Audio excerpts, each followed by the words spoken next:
श्री वल्लभाधीश की, गिरिराज धरण की जय।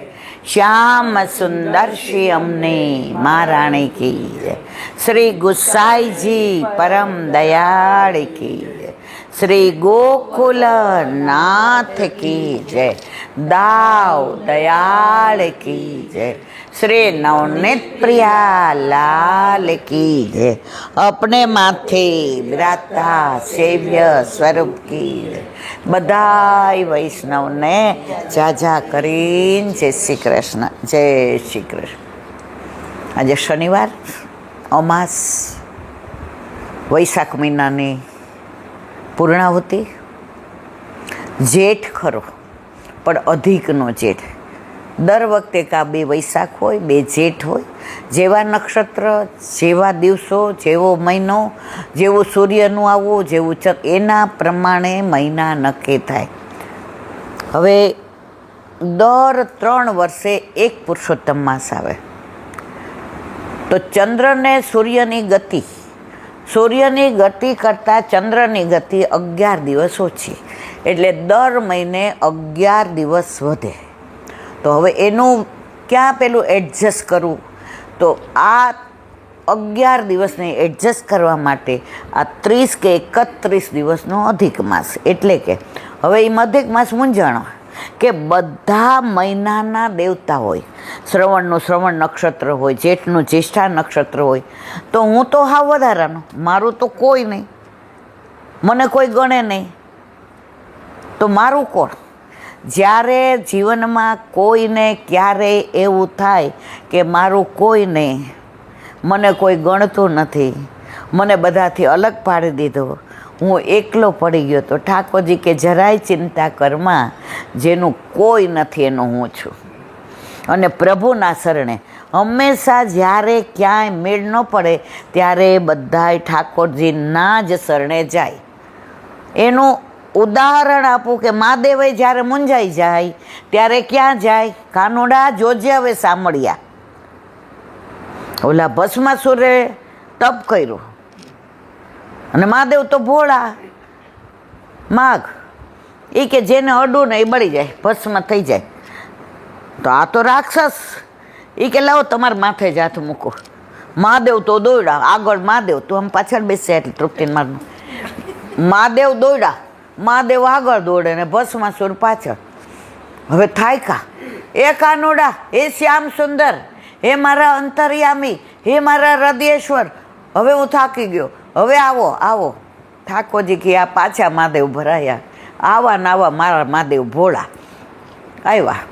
શું થયું? એ કે કે તમે હવે ઊભા રહ્યો ત્યાં, એ કે ઉભા શું થયું? ભસ્માસુર, નામ ત્યારે ભસ્માસુર નહોતું, ઠાકોરજીએ પાડ્યો।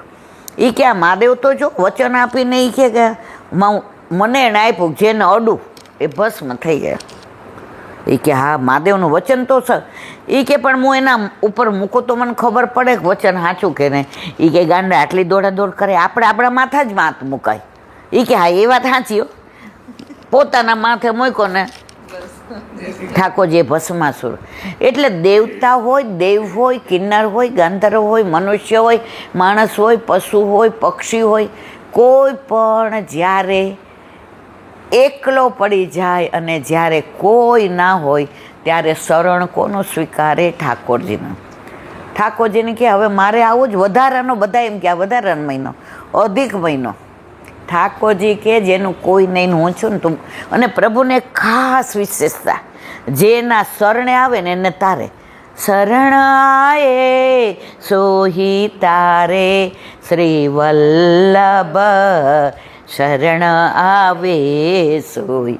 શરણે આવો ને પછી તમારા દોષ સામું ન જુએ, તમારા અપરાધ સામું ન જુએ, તમારી કૃતિ સામું ના જુએ, તમારી ક્રિયા સામું ન જુએ, તમે કેવા છો એ ના જુએ, બસ શરણ વલ્લભ થકી પડે સર્વસેવ। પ્રભુએ કીધું તું મારો, અને 3 વર્ષમાં આ એક જ મહિનો એવો, એમાં જેટલું દાન પુણ્ય કરો, તપ કરો, નિયમ કરો, મનોરથ કરો, અટકીમાં સામગ્રી ધરાવો, આ 30 દિવસમાં આખા વર્ષના મનોરથ કરવા હોય તો થાય. આ 30 દિવસમાં જેટલા પાઠ સત્સંગ ને જાપ કરવા હોય એટલું થાય. આ 30 દિવસમાં જેટલો સત્સંગ કરવો હોય એટલો થાય. કારણ કે આ 30 દિવસ એટલે 3 વર્ષ. અને રાજી થઈ ગયો. પ્રભુ કે ઉપર હજી એમ તાર મૂંઝાવાની જરૂર નહીં. મારા શરણે આવ્યો ને, તું વધારાનો મહિનો ને, તું અધિક તું પુરુષોત્તમ માસ. પ્રભુએ પોતાનું નામ આપી દીધું. શરત એટલી જ, શરણે જાઓ. જેનું શરણ દ્રઢ એને પ્રભુ વિશેષ રીતે રાખે. તો જો એ ભોળો બનીને ગયો, સીધો બનીને, આડોવડો ન ગયો. એ શ્રાવણ માસને પૂછવા ન ગયો કે તે શું કર્યું, જેઠ માસને પૂછવા ના ગયો તે શું. આપણે બધા શું કરીએ, ઠાકોરજી પુષ્ટ કરવા હોય ને તો 500 જણને, પછી આમ કરીએ તો આમ કરીએ તો એમાં 10 જણા નકારાત્મક કહે એટલે તમે રહી જાઓ. પુષ્ટ કરાવ્યા પછી આપણે એમ કહીએ ઠાકોરજીને પોઢાડીએ ત્યારે અહીંયા કાળી દોરી બાંધવાની ન જ. અલા ભાઈ,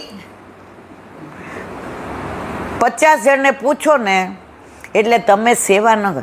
તમારો દીકરો આવે એને તમે ખવડાવવું હોય તો કોક આવે ને તો બાણું બંધ કરી દો ને કાં અંદર હોય, મારા દીકરાને કોઈ નજર ન પડે. અને આ તો એમાંય પૂછવા જઈએ તો પ્રભુ પાસે તમે સીધા સરળ ભોળા ભલા બનીને જાઓ તો તમારી બધી ચિંતા ઠાકોરજી કરે છે. પણ તમારો ભાવ પેલી વ્રજની ભોળી ભરવારણ જેવો હોવો જોઈએ. તમારો ભાવ પછી આડંબર, દેખાદેખી, ઈર્ષા, બધા કરતાં મારું સારું એવું હોય તો ઠાકોરજી તમને ઘરમાં હોવા છતાંય જતાવે નહીં. અને જો ભોળી ભરવાડણ જેવો ભાવ હોય તો પ્રભુ ગાગરમાં મટકીમાં આવીને પણ ગોપીના દ્વારા મટકીમાં વેચાવવા તૈયાર થઈ જાય. તમારા ભાવ ઉપર આધાર છે. ગાવોલું ભોળી ભરવાડણ. ગોવર્ધન નાથ કી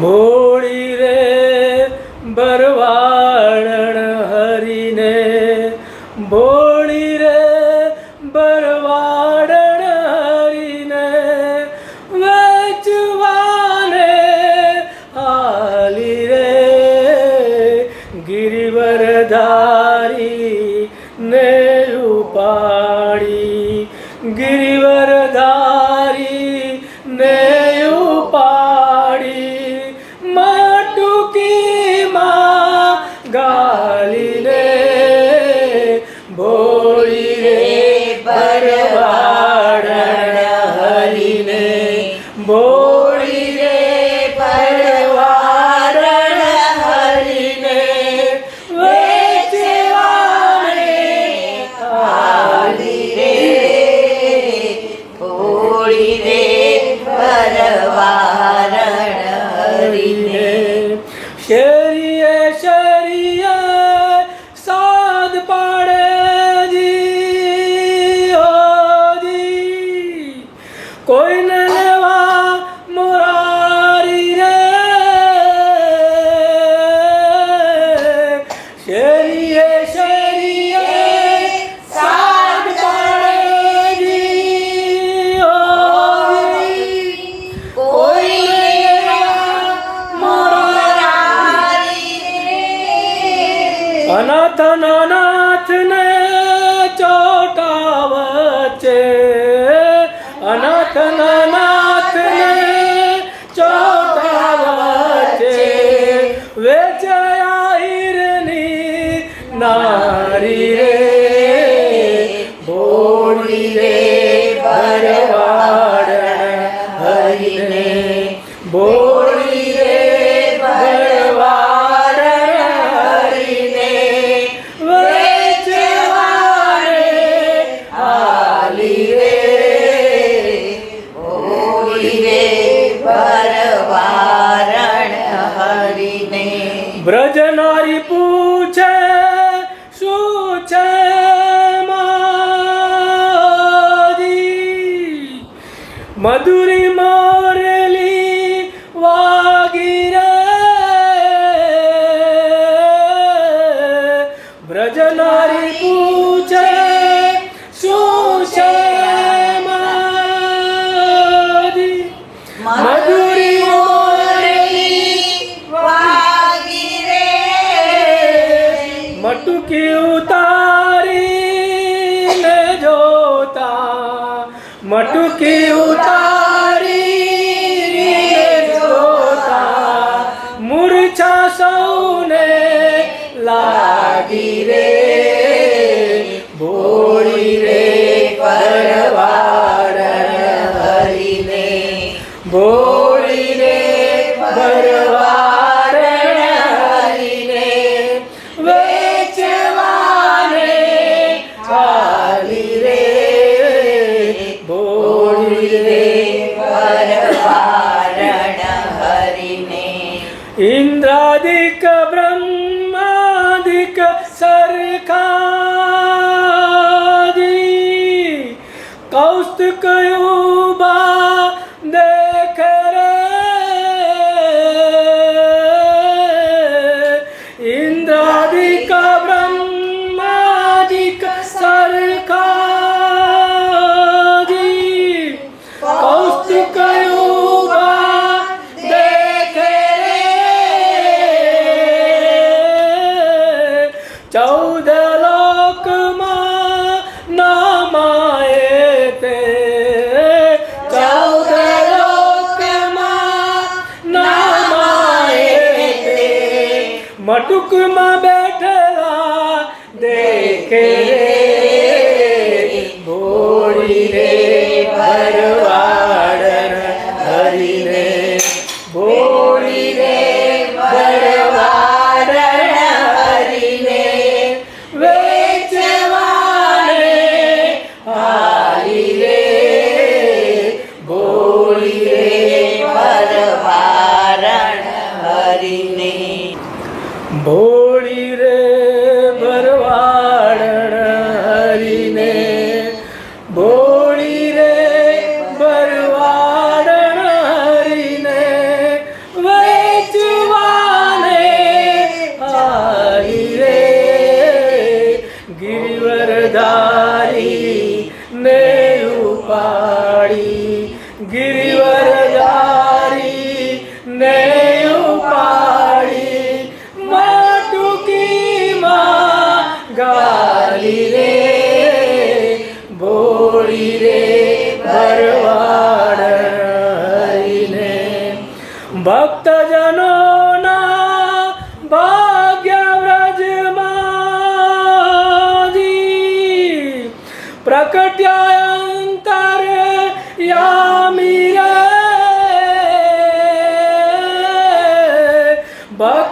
ભક્તજનોના ભાગ્ય વ્રજમાજી, પ્રકટ્યા અંતર યામી રે,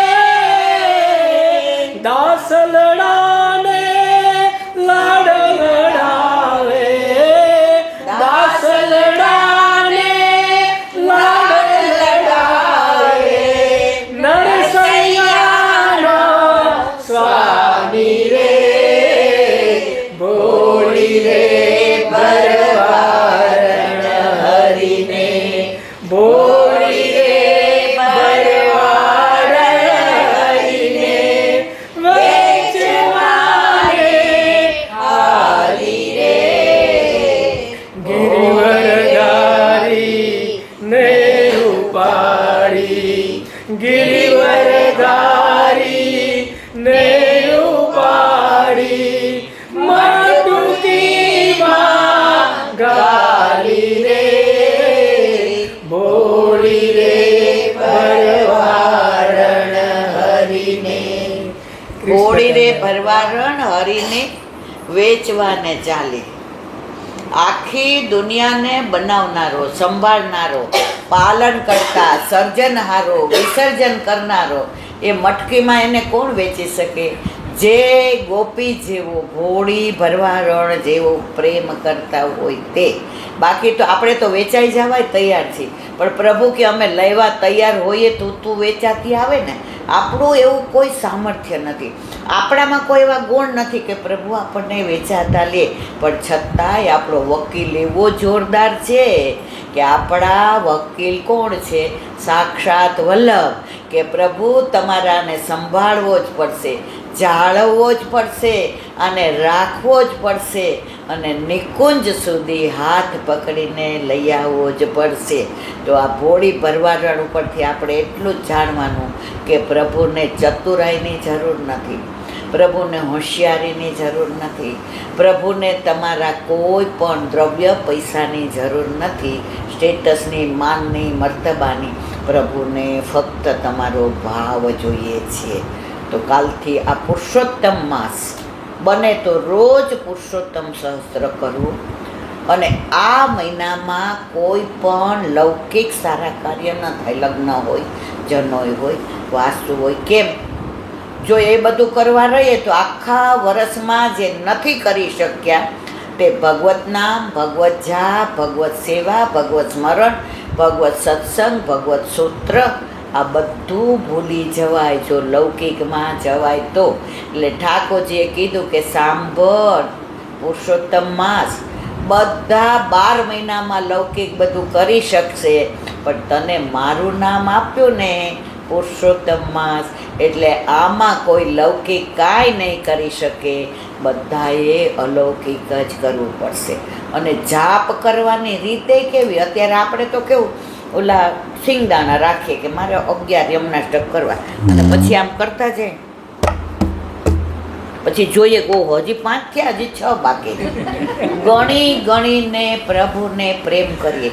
મને એક નાનો પ્રસંગ યાદ આવે છે કે ચૈતન્ય મહાપ્રભુ, એમના પત્નીનું નામ વિષ્ણુપ્રિયા, એમનો પ્રાગટ્ય ઉત્સવ વસંત પંચમીના દિવસે.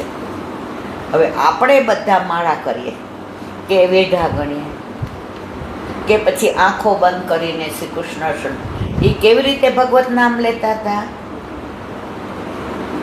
ચૈતન્ય મહાપ્રભુએ સંન્યાસ લીધો હતો કે હવે હું વૃંદાવન જાઉં. એના માએ એમ કીધું કે સાંભળ, તું વૃંદાવન જાય તો હવે મારો છેલ્લો સમય હોય અને તું ના આવે તો કોણ અગ્નિદાહ દે? તો તું અહીંયા નજીકમાં જા.